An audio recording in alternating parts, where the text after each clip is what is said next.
Now, on this topic, this morning, the topic we'll be discussing is the current electricity situation across the country and ways to improve it, among other things. This morning, we have with us Moses Mambu from the CSO on service delivery. Good morning. Good morning. And we're also we're also expecting Sir Nepo, Public Relations Officer from EDSA, and also Marcus Bangura, Executive Director, Citizens Forum for Democratic Accountability. But since Moses is already here, let's start the discussion. Moses, first of all, tell us, you work from the CSO point of view, and service delivery is your area. You know, for 4 days now, for me, I haven't had any form of electricity, not for even 30 seconds.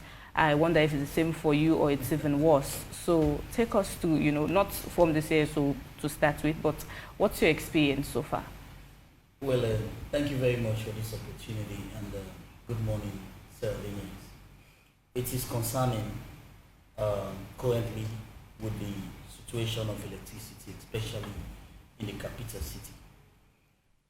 First of all, electricity is life. And any country who want to move to the next level of their economic agenda should have power. No country will move anywhere in the world if you don't have power, because electricity is connected to the daily livelihood of people, the survival of citizens, and all economic activities depend on electricity. You cannot have water you can buy. And now the main challenge is people used to have generators at their homes and get fuel. Now to even procure the fuel is a huge challenge. So electricity situation is a concern for Sierra Leoneans across the board, especially Freetonians. There is no two-way about it.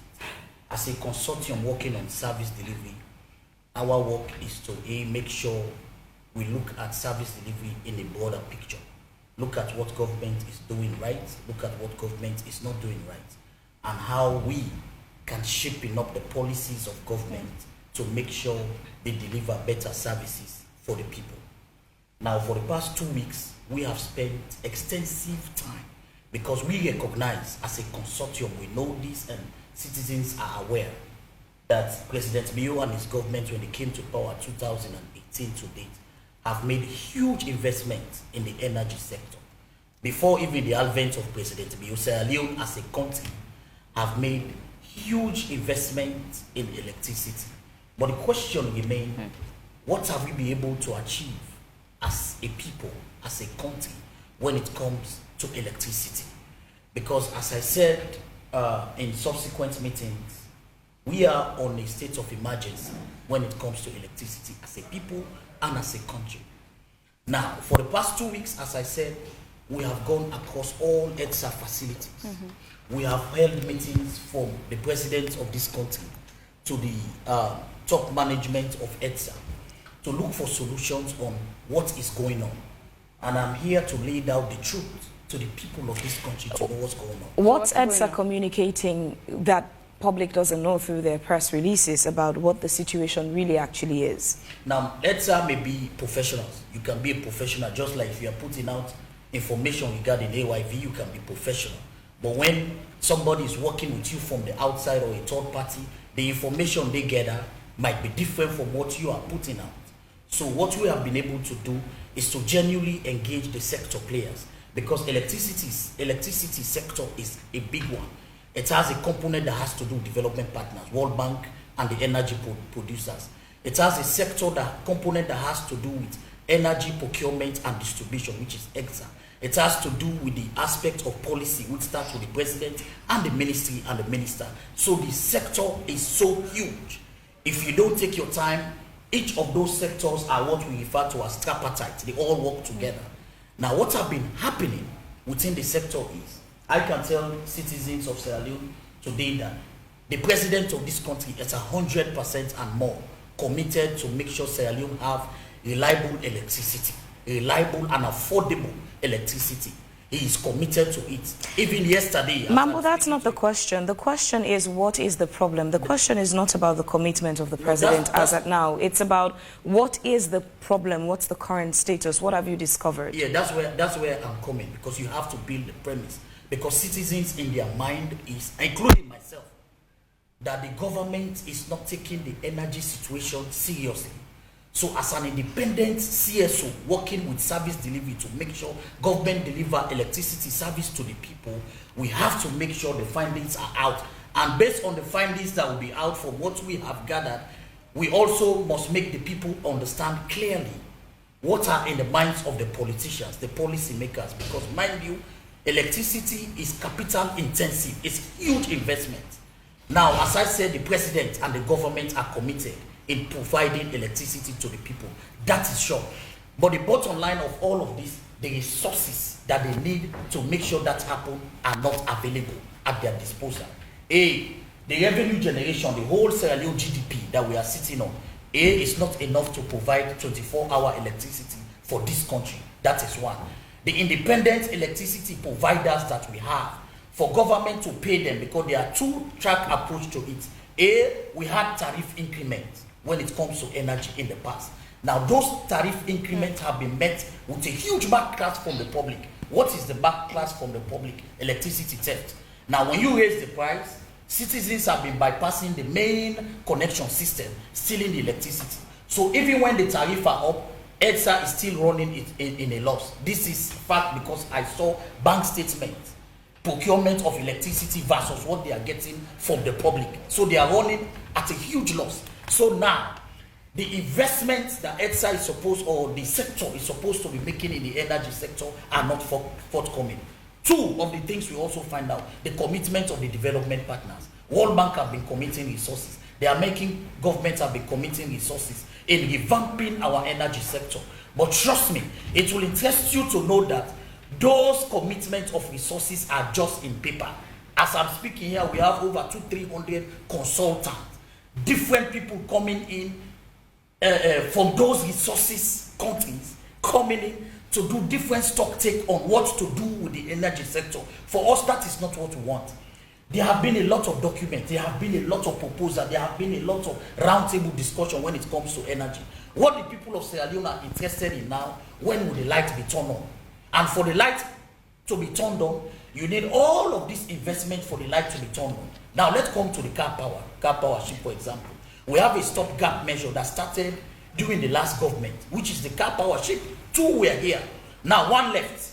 The other one that remained, because EDSA is not generating enough energy, they are buying from the car power ship at a certain rate, and they are selling lower to the consumers. And even when they are selling lower from the consumers are also stealing the light. So meaning they are not paying for the light. So what's happening? EDSA is owing the remaining car power ship that they cannot pay because the resources are not there.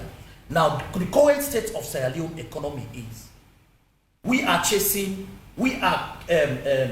gambling with resource allocation. For example, government will be discussing how can we pay subsidies for students who are going to school, which have been a commitment of the president and this government to build the next generation of this country. How can we divert those funds and pay car power and provide electricity? Now let's not deviate from this a little bit. The MDAs are also huge debtors to EDSA. I'm coming there. Aside from the fact that there's electricity theft, this is where, again, data is very important for us as a country. EDSA is not supplying us the data as to the percentage of people who are on prepaid meter and the percentage of those who are maybe still on postpaid and the percentage of loss they make through electricity theft and what MDAs owe them. But we know this for a fact that MDAs are one of the greatest debtors to EDSA. I can tell you just last week, those informations were provided to us as a consortium. Trust me, Phoebe, I almost shed tears. The amount of MDAs that are owing EDSA, and this is in tune of billions, if not close to trillions. So now it seems the government, the government itself owes EDSA more than the people of Sierra Leone. Yes. But the people of Sierra Leone are now suffering for that. But then there is a problem. The problem is EDSA itself is a private entity set up by government. But then, unlike the ACC, the Anti-Corruption Act, EDSA does not have an enforcement power. I can tell you of MDAs that EDSA have taken to court. You know what happened? When they go to court, the EDSA Act does not, the only provision that is there is for them to pay fine. For example, Fibianswili, you'll be owing EDSA as a ministry, you'll be owing EDSA 13 billion. When you go to court, that 13 billion, the court will not ask you to pay because they do not have the laws to do it. It's the law that you break in owing or stealing electricity. That's the fine they will place in you. So that's also is a policy gap that is affecting EDSA. EDSA have taken a lot of MDAs to court. At the end of the day, the backlog that they owe them have not been produced. Why? Because they do not have the power. They do not have the power. And these MDAs are government institutions. So even the government institutions are attempting to beat the system through EDSA, cheating the people of Sierra Leone. Now, if you look at the Ministry of Finance, budget discussions every year, these MDAs go to the Ministry of Finance every year and put administrative support. And those administrative support are supposed to be used to pay utility bills. And those utility bills including electricity. Now, but if they are not paying all of those, it brings back the burden on EDSA. As I sit here yesterday, the president of this country held a meeting with all the sector players. Angrily held a meeting with all the sector players. Now, how can we pay camp power so that the people of Sierra Leone will have electricity? How can we make more investments in this sector?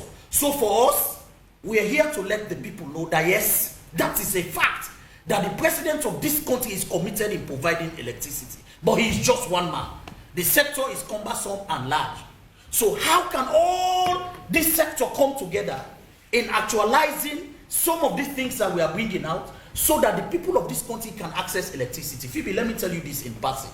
We are 63 years old. 63 years old human being should be thinking about retirement. In fact, Sierra Leone is 60 years, you should be retired. So at 63, it concerns every Sierra Leonean that every Sierra Leoneans at the age of 63, we are still crying with the basic amenities of life. That should not happen. That should not happen as a country. But then we ourselves as people, we have to be ready. Because government capacity as a whole, from what we saw, is so small and tiny. Now, if we, the people, does not move along with the government in supporting them, for example, look at the transformers. We have a document that over 250 transformers have been destroyed just for people to steal the cable to manufacture pots, cooking pots that we use. Over 250. Each of those transformers is well over $150,000 worth. Who destroyed it? The people of the communities, we Sierra Leoneans. Now, as we talk about the policy level, how government can make more tangible what we need now, because what we propose to government is the people need tangible investment. If you invest $1 million, how much household can $1 million receive electricity? But the investment is one. For any investor, your key focus is your return on investment. We have a prepaid system, but then EDSA itself that is currently in the business is complaining of how much loss it's making, supplying at a lower rate, but then buying at a higher rate. Take, for example, mobile companies. You would use 10 leones if it's 10 leones you purchased. You use the worth of what you purchased. We've not commercialized the energy sector to a point where you're consuming what you're paying for. And once that happens, it means the distribution supply would be in business, because the more people buy, the more they would be able to supply. But we've not solved this. That is risky. What we need, first of all, EDSA does not have the capacity. EDSA itself, the current EDSA that's there, does not have the capacity to be able to chase and get the electricity to where it should be. They don't have that capacity. So if the EDSA we have doesn't have that, how do we then now encourage other people or other nations to come and make investment in the energy sector, in business, when the only one we have, EDSA, doing the business, is complaining of all the headaches in it and the loss? Now that is the challenge, because we have engaged government on that, on several occasions, including the president. The fear is the people. If the economic power of the people is not to a certain level, and you bring independent player into the sector, yes, the electricity will be available. But what next? What comes next after that? It will be so expensive to the point that the people cannot afford it. Now, in a position, in a scenario where the people cannot afford it, that is why EDSA is running into a loss. Why? Because the people are still in the light. And who are the people helping the citizens to steal the light? EDSA technicians. EDSA, we have tangible evidences across communities that it is the same EDSA or quack technicians who have been helping unscrupulous citizens across communities to steal the light from EDSA. And EDSA does not have the capacity to be able to chase after everybody who is stealing electricity. Mambu, it's not just the ordinary people with the stealing. When you really look at the ratio and what they consume, most of these low-income households, some of them don't even have air conditioners. They would have their televisions, maybe an electric iron, a water heater, and those basics. But you have major households with washing machines, microwaves, multiple air conditions. They are in the business of stealing electricity from EDSA. And when you really sit back and do the mathematics, what EDSA would lose from such household stealing is far more than what they would lose from a smaller household that probably has just a TV and all those minor basics. Well, let me tell you. For example, if you go to community like... But we're not going after those high people. No, I know. We're going after the low people. No, let me tell you. Don't get this wrong. Don't get it twisted, Phoebe. If you go to these communities you are referred to as lower communities, you will meet in those community welding shops. Trust me, that are using electricity, welding, that can consume huge electricity that will even surprise you. Some of these high-end you are referring to, in the morning they are all they close the house, they are gone. Some are gone to the university, some are going to work. But these densely populated communities, when you go there, you get into this makeshift building, in the makeshift building, and find out the equipment they have. Trust me, you will say, Jesus, if you don't be careful. So what we are saying is, this is not about excuse. This is a holistic approach that government needs to take, because at 63, Sierra Leoneans deserve tangible answers.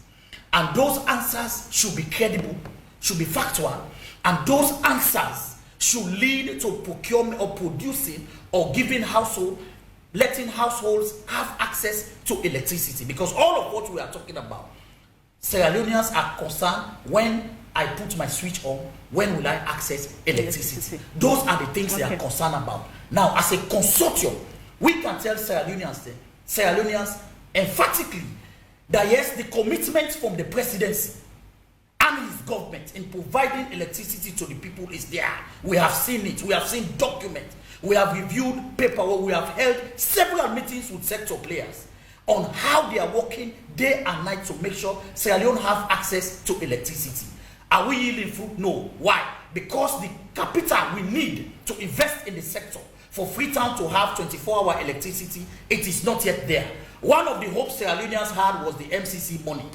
And that, again, we all know the politics that went on, the campaigns that went on from Sierra Leoneans ourselves to make sure we derail some of those processes. So what we need at this time is yes, we have the political will, but we need a clear pathway in the shortest possible time to address the electricity situations. And that is why we are here to assure Sierra Leoneans that we have put this campaign ahead of EDSA. We are now ahead of EDSA and the government of Sierra Leone to let them know that the people want electricity and what role we can play, all of us together. Because electricity is not about EDSA alone.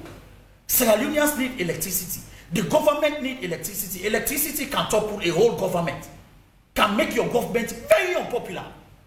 So what we need now is a holistic approach as a country, as a people, to work together, to clearly define a clear roadmap so that electricity situation, especially for the capital city ahead of the independence, can be returned. Because we cannot go 63 on Independence Day into blackout. That would be an insult to President Bio. Okay, we're still expecting Sanepo from EDSA and also Marcus Bangura from the CSO point of view. But then you made mention of electricity theft, which for, I think it was 2 or 3 months ago, there were several raids done by EDSA and they had to go into the provinces. And these big companies Phoebe made mention of are still part of those who get to do or be part of the electricity theft.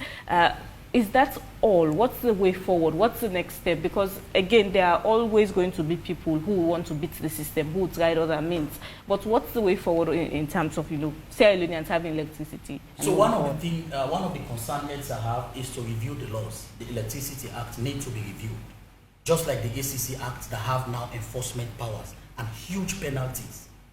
In Creole, they say kill dog before dog years, so dog said go no say die day. People have not been feeling the weight of the laws of ETSA or the electricity sector.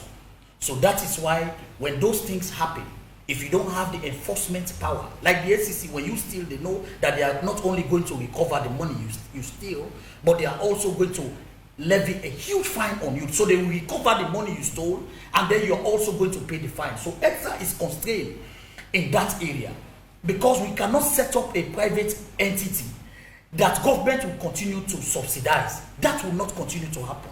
So what needs to happen, number one, is we need a overhaul revamping of the sector itself, ETSA. ETSA need more capacity, both in human and technical. Two, we need capital intensive investment. Government need to go out and look for credible investors. Don't sit down and wait for MCC money. We need to go out and look for credible investors that will come, because electricity, trust me, my sister, electricity is huge capital intense. Even if we put all our GDP as a country together, leave all the other sector and penetrate those resources NRA is collecting to the energy sector, it will not be enough to give Sierra Leone 24-hour light. So what next? Private sector investment. Private sector investment need to be tailored, because as a government, they are also concerned. They can bring private sector investor, come in and revamp the whole sector and start selling a bandwidth of for like 10,000 euros per bandwidth. Sierra Leoneans will be able to afford it? No. So as you move along, you have to shape the private sector investment in the sector to meet the per capita income of your citizens. If you are bringing an investment or you are raising any tariff, you look at the per capita income of your citizens. That's how you levy tariff against. Yes, citizens have been saying, as long as the light is there, we can procure it. Some will say that. But can the majority of citizens afford it? No. So government needs to look for investors and look for ways to have credible and affordable electricity. The solar. Yes, governments have done a lot.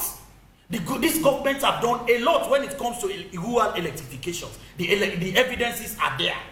But then for the capital city, and this also will help the big five. The big five will never be realized if you do not take power along. No way. You cannot talk about mechanized farming without power. You cannot talk about education without power. You cannot talk about healthcare without power. No way. So the economy, every greater economy, you go around the world, greater economies that have succeeded in at least moving to middleman power economy, they did that with power. Go to Rwanda, go to Ghana. They did that with power. Energy and power is the source to any country's economic growth and development. So as a country, as a people, and this is not about one government, because from the days of colonial masters, Sierra Leone have been struggling with electricity up to today. But then, we must be sincere to speak truth to the people. We must be sincere to speak truth to power. Let President Bio know of which he know, and that's why, as I said, for the past 1 week, he has been meeting with the sector players, including us, the private, the civil society, representing the voices and the will of the people, to let him know that the people want electricity, and he's aware. As I said yesterday, he met with the entire management of the sector. Why? Because we need a quick, transformative, and a reliable mechanisms that will lead to electricity provision for this country. Sierra Leone is about 8 million. As a CSO in Sierra Leone, you know all of these issues and what the people want. What were some of your recommendations or inputs that you know could be sustainable changes that the people of this country want? ETSA need technical support. ETSA need capacity, both human and technical. That's one, they need it. That's the first thing we recommended to government. We have had ETSA forever. But then what have been the tangible changes that have happened? So governments and development partners need to capacitate ETSA to the point that they will be able to respond, to the point that they will be able to act quickly in provision of electricity to the people. Number two, the Electricity Act needs to be reviewed. So ETSA and the electricity sector can have more powers. Number three, we recommended to the government to look for reliable partners in the energy sector. Don't sit and wait for the MCC money. Yes, it's good, we need it. But look for reliable partners around the world, like the Arabs, the Chinese. Yes, we know the challenges in getting private sector investments in your country, especially when it comes to energy, where the customer base is so low. We don't have huge customer base. Even investment in this country, for us to attract multinational companies, trust me, if you go to these factories where they produce, they are running on fear. And that is so expensive. So we recommended to government to look for a reliable partner, a reliable donor that will come and help us beef up our electricity provision capacity. Beef up our electricity provision capacity so that we'll be able to meet the needs of the people. Yes, government have tried. There have been a lot of effort. President Bio is so passionate. I saw that from his eyes. He's so passionate in providing electricity. But they can say in Creole, talkie one box, but I'm short. But then we must go further than that. How can we take it along? Electricity theft is eating up EXA because they are not generating the money they are supposed to generate so that they will be able to pay car power. They will be able to pay the West Africa power electricity that is coming from Ivory Coast, that is there to service Kono, Bo, and Kenema. They will be able to pay all of those bills. Sierra Leone economy is so small that the resources we are generating as a country is not enough to pump in the energy sector to revitalize it. Is that an excuse? No. What the people want to see is electricity. And trust me, we are going to continue working with the government to ensure that those electricity are provided. When? By any means necessary. When? Starting today. The work has started already, and the president knows this. Everything that's going on in the social media regarding the electricity situation of this country, the president is aware, and he knows about it. He reads it, and is aware about the concerns of the citizens. If you are the president of any country, your concern is the needs and the plight of the people. Phoebe, you know that. So what we are saying Mambu, as a people... Does President Bio need to replace the energy minister? Replacing the energy minister cannot solve the problem. Trust me. Replacing the energy minister today and we make President Bio make Phoebe Will the Minister of Energy can never solve the problem. You know what will happen? Is Phoebe Will meeting millions of dollars papers on our decks, waiting for approval from the World Bank, waiting for approval from the IMF, waiting for approval for DFID. Is Phoebe Will taking phone calling the American ambassador? Can we have a meeting? How can we address this issue? Calling the World Bank country here, the DFID country here. That is what President Bio dragging you to State House. What can we do? That is what you made. You know why? Because the resources available. Do you think Minister Kanja Sise was born in this country? He has raised all his children in this country. Do you think he has family here? Do you think he does not want electricity for the people of Bo, where he has houses? Do you think he does not want electricity for the people of Freetown? No, he does. But what he lacks is the capacity. The resources are not there. Phoebe, this is the time we speak truth to ourselves as people. We need to know that the resources, the investment, the capital investment on the sector for us to have the electricity that we desire. Yes, for example, we have done a lot of survey in the sector. And the investment, the U.S. Ambassador, Brian Hunt, says that there's a proposal on the table by World Bank for a private sector to take over some aspects of EDSA management. What impact do you think this would have for us? And is it something we should chase for?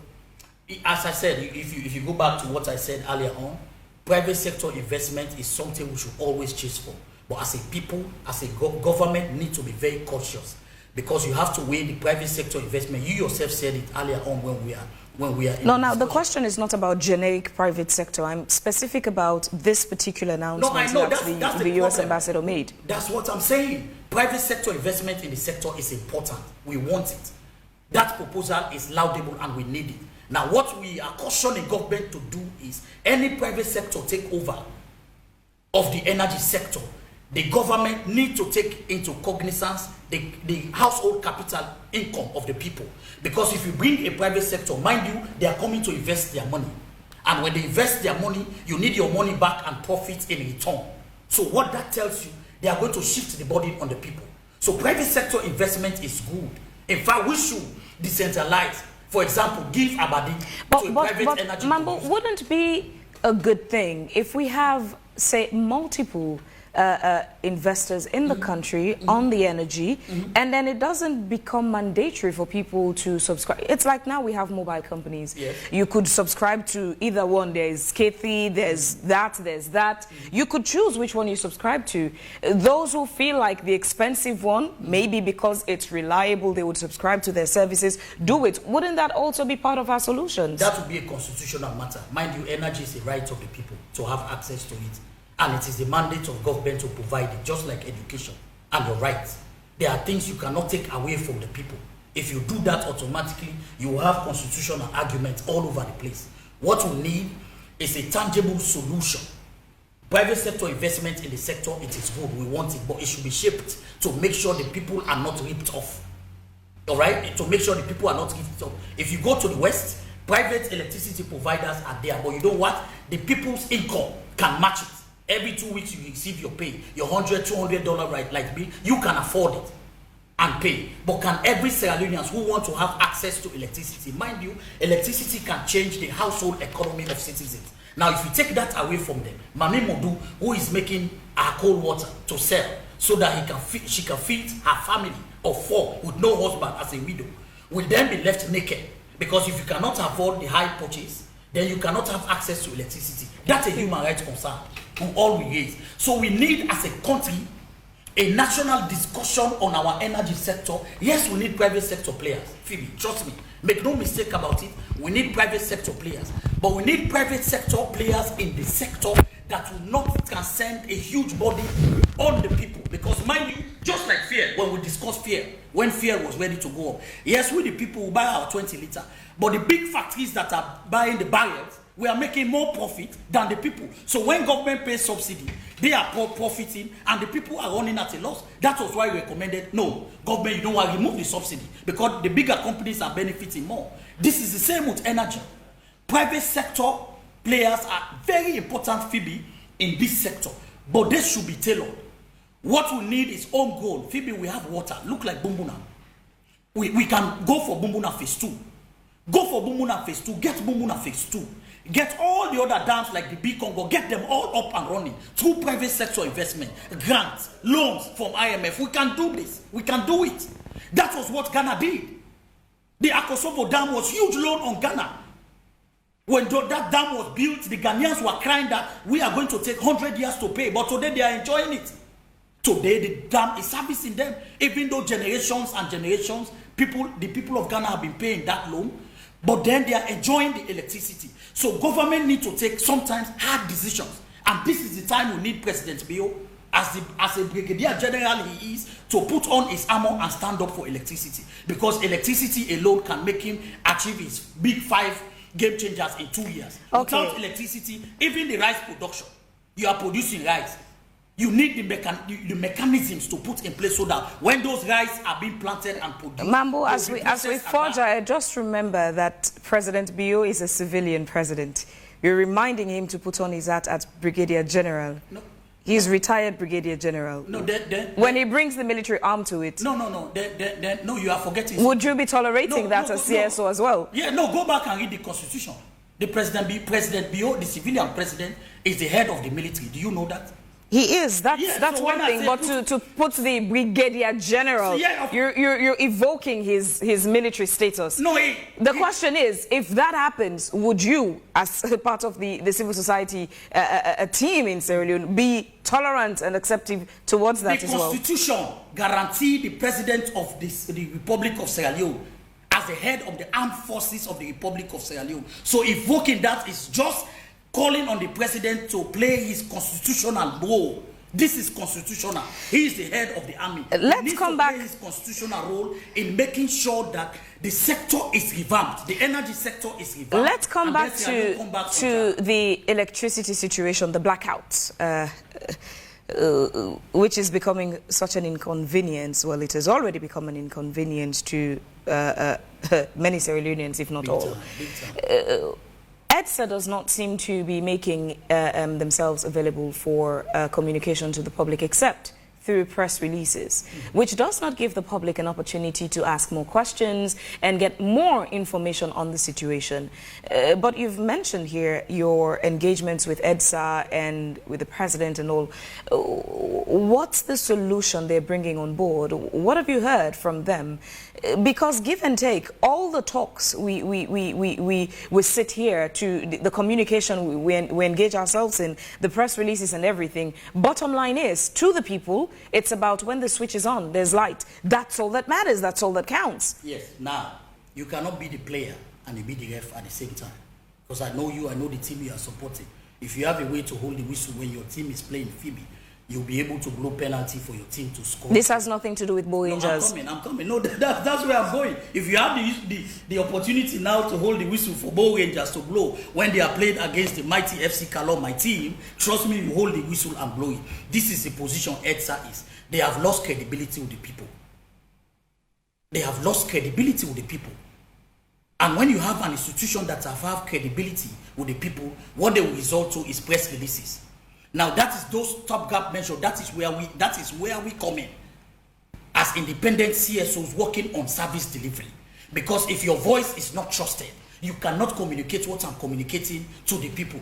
And for EDSA, if EDSA is sitting here, Sanepo is sitting here right now, the people don't want to hear what he's saying, because what he's saying will be stories. But what we are saying as CSOs who have the interests of the people at heart is the engagement, the genuine. When I look at Joe Lahai, the head of EDSA, when I look at him yesterday in his face, you will see that he's down. He's frustrated. He wants the light. But what can make him get it? But this you're saying, Mambu, the people of Sierra Leone are human beings with hearts and consciences and minds as well. It's not just for you. When I say you, I mean CSOs, yes, to understand. It's for the people of Sierra Leone being governed by these institutions to understand these things. I agree with you. So to say save first and you're not communicating with the people, take press releases aside. It's one form of communication, yes. But in situations like this, the people need beyond just a press release or public notice somewhere floating on social media. I agree with you. As I said, Phoebe, when you lose the confidence of the people, if you are sitting here, Phoebe, Sierra Leoneans are celebrating you. The moment you lose that, to even sit here, you'll be ashamed. That is the whole problem. And that is fact. And that is but communication itself helps to keep that confidence. When the people understand the situation. The people, listen, EDSA as an institution, since it was set up to today, Sierra Leoneans understand exactly what is going on there. A, electricity are being theft. B, EDSA is being subsidized by government. C, EDSA is buying higher and they are selling lower to customers. D, the people of this country are stealing from EDSA. People are not paying their dues. People are using the electricity. Government agencies, households, communities, they are stealing from EDSA. People are using, they are not paying. These are the same stories. EDSA does not have the required capacity to be able to provide. But yet again, as I said earlier on, the government of President Bio have done remarkable when it comes to electricity. For example, Freetown, they have expanded the reach of energy in so many communities, including the community where you are living, of which I know so well. They have expanded electricity. They have expanded electricity to the beach side, which was never side. Electricity have expanded to the whole peninsula region, which have increased the weight on the electricity that EDSA is generating. Yes, that is good to add more customers, you understand, to the pool. That is very good. But then adding more customers to the pool, as much as it is good, the people need to see the electricity. That is why I said, Phoebe, me and you, we are on the same page here, on the side of the people of this country. Yes, we know what government is going through. Yes, we know the president is passionate to make sure the electricity situation in this country is addressed. He is, and I can attest to that he is passionate. But then, Charles Mambu, what do you... Go on. Phoebe, the support, the required capital-intensive investment that the sector needs is not there, and that is just the fact that it's not there. Now, the World Bank have been working with this sector forever. DFID have been working with this sector forever. But you know what the problem is? Some of these commitments you hear in millions take like donkey years for it to materialize and then start feeling the effect. Even JICA, the Japanese Development Aid, have also been supporting this same sector. But are we there yet? No. For example, look at with distribution system. We have one of the oldest in Africa. To change all our distribution network, all our poles, our rotten cables in this country, that alone can run into hundreds of millions. Forget about the generation. Because let's say you are able to generate full capacity for 24-hour light. We also run into another problem because we have a whole network system. So changing the entire network system is a huge capital intense project at its well. In the short term, Charles Mambu, in the short term, you spoke about the challenges of EDSA, their limited powers, and how they cannot be able to effectively go after the people who owe them. In all this, what is the role of Parliament? Yeah, Parliament. The role of Parliament, as I said, is to make sure they give more enforcement powers, because they are there to make the laws. and then provide oversight. The Parliamentary Oversight Committee on Energy also need to sit up and then see where they work with the board of EDSA and then the EDSA management to see where in the laws they can be able to strengthen to help them to go after people that are stealing electricity and those that are not paying their electricity bills. That is one. Apart from that, what else can we do in a stopgap measure today is today for government of Salon to look for money and pay off car power ship so that car power can increase their production mechanism and a stopgap measure as we are praying for rains to start falling so that Bumbuna can go back to its full capacity of providing electricity for this city. But then if we can sort out what is going on with car power ship, the car power ship that we have here now, if we can sort that out as a country, that will be a stopgap measure. In the medium term, it's for government to look for credible partners in the sector. Credible partners that will cut away all of these bureaucracies. Because what we need now, we are almost on the verge of state of emergency when it comes to electricity. And that is concerning. We cannot have a country at the age of 63 with no electricity, at least for the capital city, for at least 18 hours a day. That is a concern to any government. And I know it is a concern to President Bio and us, the people of this country. That is a concern. But we as CSOs are talking to the people to remain calm. To remain calm, we are going to continue working with the sector, engaging the public extensively on what they are supposed to know regarding the challenges EDSA is facing, the ministry and the government as a whole, and how we as CSOs on service delivery can continue working on government, calling on development partners to cut away all of these bureaucracies and pumping the required resources. At the same time, calling on Parliament to put EDSA in microspect, to look at the genuine capacity they need and how those capacity gap can be addressed. Is this staff they need? Is this technicians they need? Do they need more technicians? Do they need more staffers to be able to respond quickly on electricity matters? So look at EDSA again. Parliament need to look at EDSA again, the whole setup, the whole draft, the whole thing, the whole idea behind the setting up of EDSA. Look at it again. Do we need it? How can they be capacitated? Mambu, I'm so sorry to interrupt you there. As we try to round off this segment, I'm going to read out some of the messages on our Facebook page, and I'll give you a few minutes to respond to the messages. Usman Prince Sulaiman Kavoni says, Ministry of Energy lacks the know-how to map and collect data on households in the country to determine the people who are stealing energy. More on those messages. Abubakar Sidianke Kanu says, blame game. What about the money that people pay on prepaid meters? This evil society Mambu can just come na radio and blame people unnecessarily. Talking about private investment na salon. Also sober-minded investor go bring them money come na salon with this kind governance system. Usman Kavoni says there's already a law that prohibits stealing, so EDSA regulations would be a waste of time.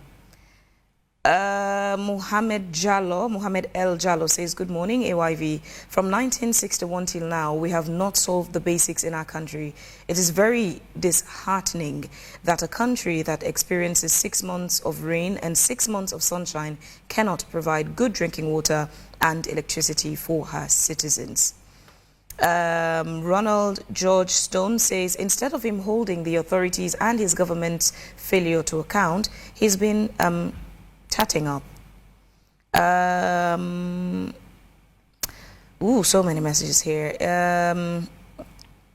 Floxy Flox is asking, is this guy putting blame on the people for the blackout when the records show government departments owe far way more than what the general public does? AYV, please stop bringing such people to the studio. Usman Kavoni says, these people like documentations, town hall meetings, enacted projects and frameworks, but never delivery. Okay, these are the messages I would take for now. I think we are all in this together as a people. What we want to see is our country being electrified. We want to see a country where citizens have access to electricity. That is what we want as a people. and that is clear.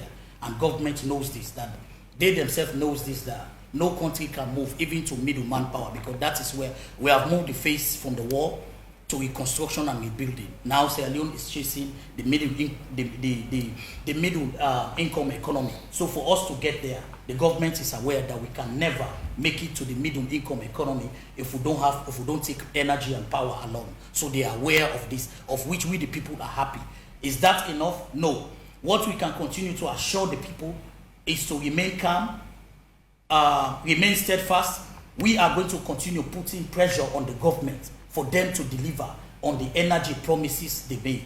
Yes, we recognize the fact that governments have made tremendous efforts. President Bio and his government have made tremendous efforts in this sector in making sure they bring more customers on board, expanding the energy reach to the people, taking energy... Mambu, I'm just going to factor two last messages for you, and we round off. Momo Vandi is saying, it's honestly a shame and disgrace that Mama Salone is still unable to put her house in order. Daniel says, it's not true. The whole of the peninsula has light. That's a blatant lie. There is no light after number 2 to Kent, Toke, York, Black Johnson, Big Water. All these areas have no electricity.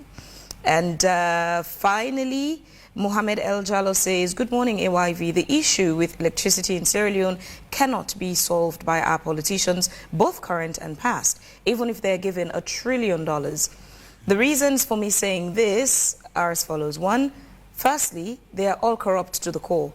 If doubt, it be wait and see when they receive the MCC money, nothing will change, trust me. Secondly, it is either they, our politicians, don't know anything about business and competitive advantage, or they know, but just allow us, the masses, to suffer in darkness. Thirdly, some of us, the citizens, are also more corrupt than the politicians themselves. After all, OMG, sorry, my internet's acting there. Yes, so I continue there. He says, after all, the apple does not fall far from the tree. The solution to our problems in Sierra Leone is not in the hands of APC or SLPP, but in our own hands, by voting for a different political party that is not associated with these two. And I'll wrap that with asking you as well. A few days ago in the news, we had... a member of our team had an interview with Honorable Ibi Kagbo, who was also suggesting that if we get the MCC money, we should, the government should look at putting that into investing in the energy sector. Yes. Just use a few minutes and round off on these thoughts. Yeah, I think one of the things citizens need to understand that when these monies have been mentioned many times from development partners, Phoebe, citizens of Sierra Leone, please note that some of these monies are not coming directly into the consolidated revenue fund. Some of these development partners' money, especially, for example, for the energy sector, they will work in government in designing the concept, designing the project, designing the budget, take these documents to their board for approval. When these documents have been approved, it is the donors, for example, World Bank DFID, it is the donors themselves who pay the contractors directly. Now, what government does in some of these projects is to provide supervision, monitor, look at the time frame they have to complete. You understand? That's what happened.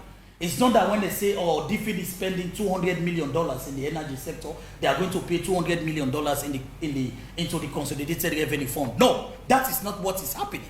So, but then the bureaucracy itself, when you hear the sound of these monies, you think that tomorrow President Leone is going to sign off and the money is going to be transferred from the World Bank straight to the Consolidated Revenue Fund at the Bank of Sierra Leone. No! It takes a lot of paperwork, sometimes 2 years, 3 years, before you really start seeing the delivery itself on the ground. That is why they said, he who pays the piper always dictates the tune. So that is why we are saying we need a fast-track approach. We need a reliable and resourceful mechanisms as a country, so that we'll be able to address the energy sector. Yes, I agree with IB Kabo. The MCC resources money, when it comes, should go directly into the energy sector. The MCC have a clear pathway. They were here. They had extensive engagement on how that money can be invested in the energy sector, which areas of the energy sector, and why those areas. and how those areas can result in providing electricity for the people. So they have cataloged all of those into a project document of which they will be going by, and those documents have been approved. So when those monies will be available, MCC have a secretariat in Sierra Leone hosted at the Ministry of Finance. Implementation is going to be by MCC, supervised by the government of Sierra Leone in partnership. And with those investments in the energy sector, we are hopeful. But for now, we need a quick fix measure. So that, and those quick fix measure is government to look for resources and settle the car power ship so that they can increase their production. While Sierra Leoneans continue to hopeful that ETSA can be revamped, the ministry can be revamped, and all sectors can come together quickly and address the energy situations in the sector. All right, thank you very much, Charles Mambu, for being a part of the program this morning. He's a member of the Civil Society Consortium on Service Delivery, and we've been discussing the electricity challenge currently in the country.